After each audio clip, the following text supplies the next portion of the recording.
guys, welcome back to Zelph. We are joined today by Terry Blas. Hi. Terry is an amazing illustrator and also the co-creator of a new documentary that just came out called Latter-day Glory, which is about gay Mormons. And we're excited to have you. Thanks for coming. Thanks, yeah, I'm excited to be here. Thanks for having me. Zelph. On the shelf.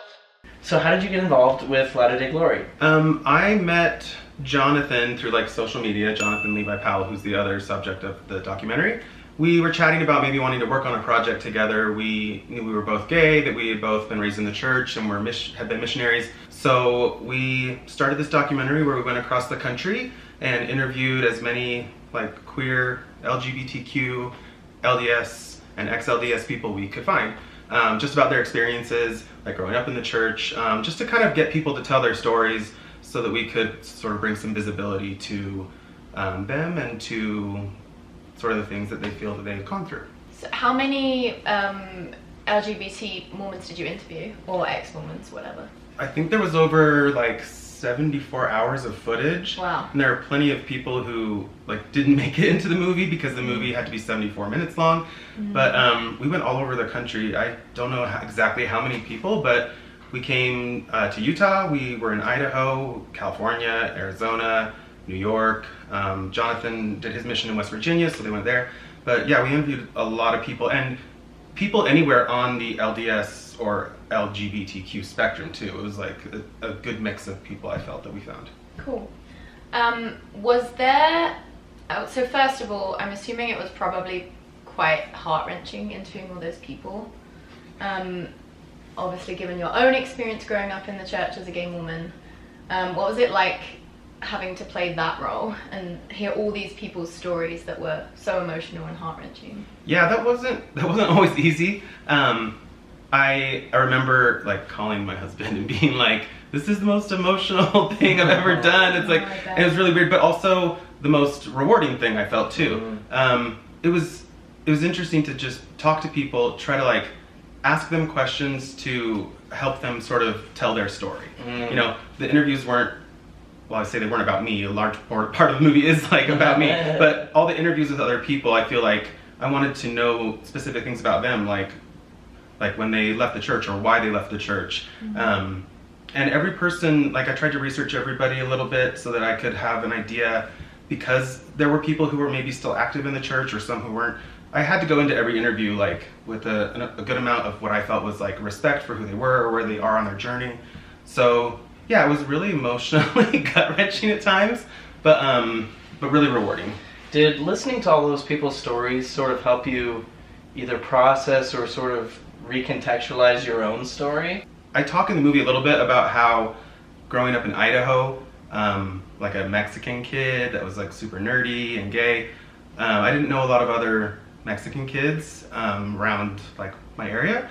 There are a lot of Latinos in Idaho now, but it was interesting because I felt like being Mexican changed my experience somewhat from a lot of the other gay men that we interviewed, mostly because a lot of their experiences, while they were all unique, all had very strong similarities to them as well, like going to like seminary and then a mission and then BYU, and then a lot of them marrying like someone of the opposite gender because they felt like the church had wanted them to do that or their families did. I don't know, I feel like I kind of checked out mentally early. In the documentary I talked to this great young woman and we kind of discussed a little bit about how like for me, having sort of like a passion, being passionate about like media and pop culture and like movies, that kind of was something I was more religious about, I guess, that I feel like helped me have a focus that I could like get through the day with. So when you were growing up and dealing with the struggles of being a young gay woman, and while you were in the closet, you presumably used your art as an outlet, and that, would you say that helped you cope? Yeah, Jonathan and I discussed a lot along the making of the movie about how he was passionate about like styling and doing hair and makeup, and how I was passionate about drawing and writing and like making up stories. I feel like having those things, like having something that we were good at, helped us get through difficult times. Like, you know, when you're a kid, you only have a certain amount of control over your life, and if you are someone who is young and you feel like, you know, maybe you feel like the church isn't for you, but you can't necessarily do anything about that.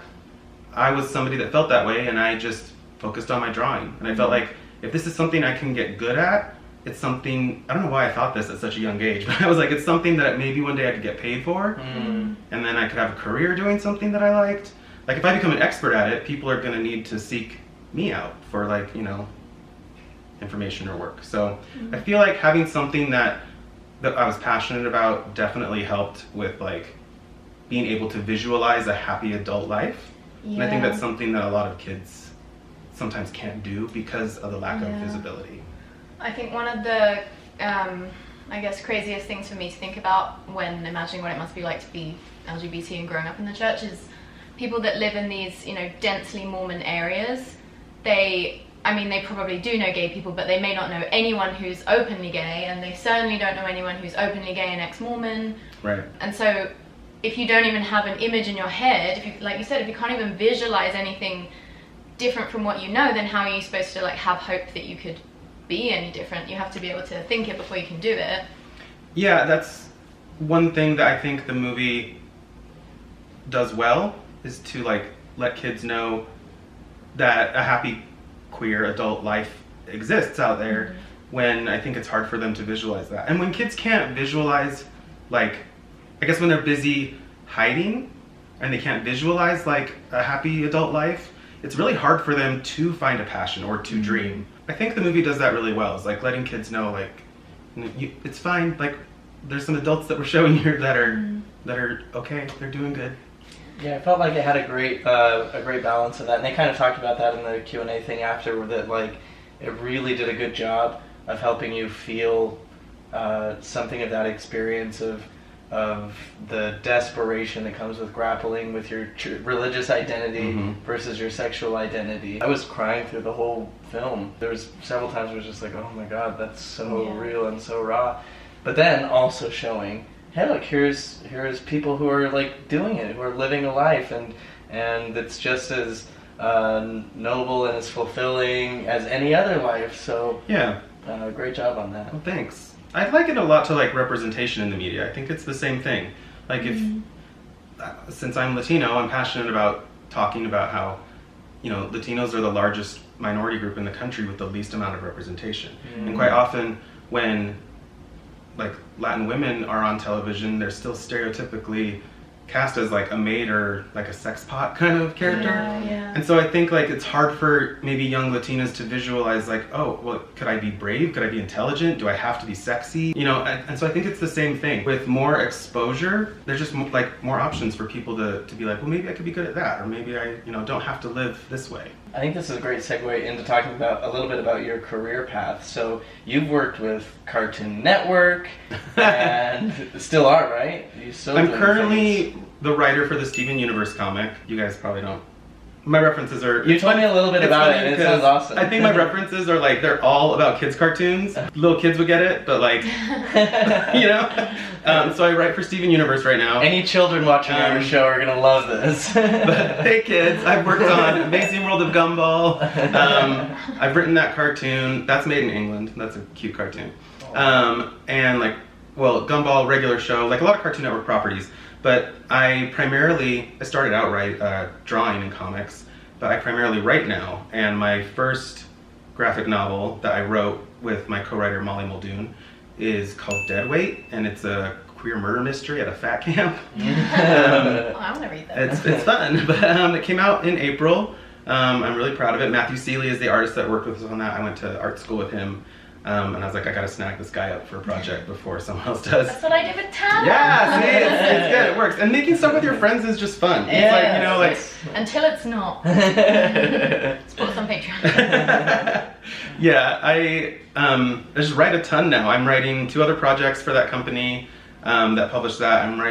I wrote another graphic novel called Hotel Dare that comes out in April of next year, and it's about 3 kids who get sent to live with their creepy Mexican grandma in a disgusting hotel that she owns, only to find out that while they're cleaning, that like every room in the hotel leads to a different magical world. And that grandma likely doesn't own the hotel by coincidence. So. Oh. Classic Yeah. grandma. We're gonna link all of Terry's stuff down below, so I'm very you can tired. check it out. I write a lot. But comics is fun, and for me, like, people ask me all the time, like, well, do you miss drawing? And I still draw plenty. I still do like Yeah, single. a ton. Yeah, you're always posting. I draw like single image illustration stuff for clients, or I do commissions, or like even just drawing stuff for fun to like relax. But writing for me is like, the drawing was just another method of like the best way for me to tell the story I wanted to tell. So I thought comics was a good medium to do that. And so for me, writing is a way to also do that and get paid faster. And you're a terrific writer. We're also going to be publishing. Terry's been gracious enough to allow us to post something that he's written, and he read a bit from it yesterday to me. And I was like, oh my god, this is so good, I can't wait. So after this, look it up, zelphontheshelf.com. We'll have it posted there. It's a nice rant. It's a good rant, yeah. When you were younger and you would like do comics and just, be brainstorming or doing your own thing, was it always fictional stories, or did you ever do like autobiographical stuff that helped you through? It was always fictional stories, but what I find interesting is I feel like my career hit a little bit of a jump when I made a 6-page comic that was an autobiographical, educational comic about the difference between the terms Latino and Hispanic. And so it was 6 pages about like, I'm Mexican, and these two things don't mean the same thing, and it blew up. Like, and I was interviewed on NPR, and like the Huffington Post published it. Could you give our viewers a quick shakedown of the differences? TLDR, This is what's probably- the difference? yeah. I don't know. So Tumblr's gonna come for me again. Or Twitter's gonna come for me again. Oh, Good for him. What I tried to express in this was that, yeah, I'm also, like, I'm Mexican American, so it's definitely an American viewpoint. I grew up here. But they're very basic kind of explanations for terms that could mean something much broader. But Latino is a term that refers to Latin America, and Hispanic, meaning Spanish, is a term that refers to a country that speaks Spanish. So, like Brazil, right, is a country in Latin America. They don't speak Spanish there. Hispanic. And so I've spoken to plenty of people from Brazil who don't identify as Hispanic because they're like, I don't speak Spanish. Is Spain Hispanic then? Mm-hmm. Okay. Yep, there you go. But not Latino. I have another question. So when you were, sorry, going back a little bit to the documentary, but when you were filming it, was there anything that surprised you? Even though it's an experience you were familiar with, being gay in the church, was there just like anything that kind of struck you that you didn't expect, or? I guess I wouldn't say it surprised me so much, but it opened my eyes to how prevalent I think Mormonism is as a culture and not just a religion. Because there's so many people who have left the church, but I was like, but have you? You know what I mean? I'm sure you know what I mean. And so it was interesting to find that, like, because of the way you grew up, there's certain things that I think, or even if you're a convert, there's certain things that just like kind of get into you that never really leave you, or if you do try to sort of make like an effort to leave all that behind.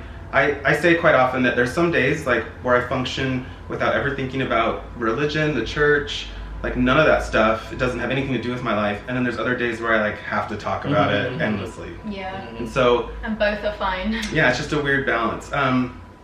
But I was surprised at how many people's experiences were very similar. What advice would you give to people who are struggling with their relationship between their sexual identity and their religious identity? This is my opinion, and I know that some people, especially within the church who identify as LGBT, might find it controversial. But my opinion is that one of those is a choice. I can tell you which one it is. I don't believe, or I don't feel, that you can be Mormon and gay, which is something that I know a lot of people firmly do believe. But I feel like if you have to commit to one of those. And if you commit to Mormonism, then you can't act on being gay. You can't live an authentically gay life.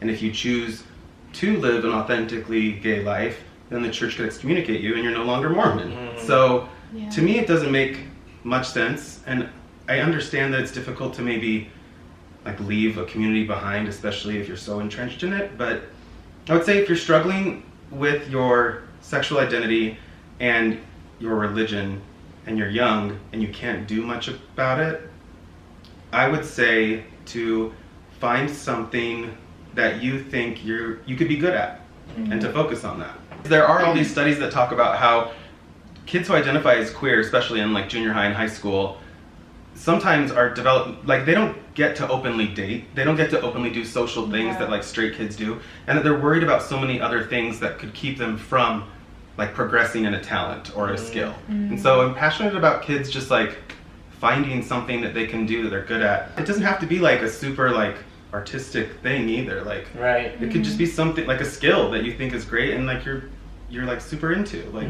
that's very valuable. Researching insects. Research the hell out of insects. I'm sure there's plenty of people who work on like movies who are like, we need an insect guy. You know what I mean? That could be you.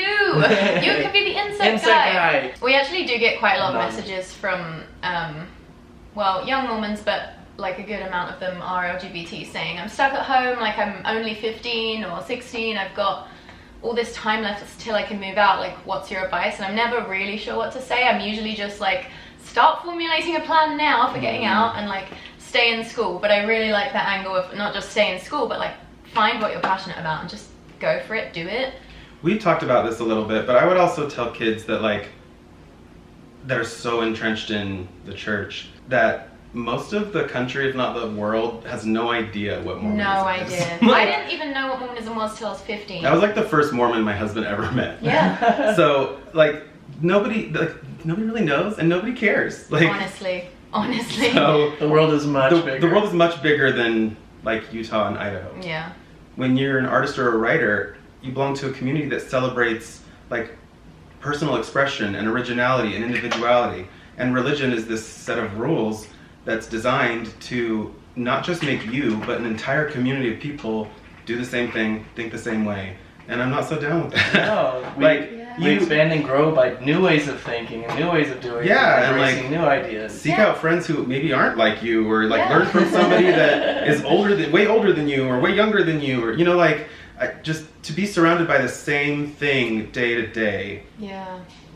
Is for me like the idea of like hell. And art is supposed to make you uncomfortable, but there's not really space for that within Mormonism. Like I mean, there are obviously Mormon artists, but Mormon art is so kitschy. They're so limited, yeah. Okay, also, the reason I got my phone out is because Bernie was playing tetherball with that thing. It went behind the thing, so now he's sad. But it was so cute. He was just batting it back and forth as it was exactly like a tetherball. Is it tetherball, the one where it spins up? Yeah. Anyway, just wanted to explain that. That's so Napoleon Dynamite of you. Thank you. We're all creators in our own way. Some of us Some of us are a lot more talented than some of us. We're so glad that you could come on our channel. Me too. And sleep on our couch. And sleep on our couch. Appreciate it. You guys should definitely go watch Latter-day Glory. Is it available yet? It's seeking distribution now. So if any of you kids know someone. Any of you children out there got parents. Any of you insect-loving youths. It's doing film festivals right now, and we will post all about it at Latter-day Glory movie, Latter-day Glory the movie, LGG movie, hashtag all that stuff, when we do have distribution for it. Cool. Very exciting. And then we can check out your personal work. TerryBlas.com. I'm Terry Blas on Twitter and Instagram. I'm very easy to find. Awesome. Well, thank you so much, Terry. Thank you. Right as our battery's dying. Hey, perfect. Wow, it's like the first time we made it through a video without it dying. Hell yeah! Celebrate! Magic. Links to our Patreon are down below and our social media, and please comment with any video ideas you have, and just comments about how handsome Terry is. I just think it's really photogenic.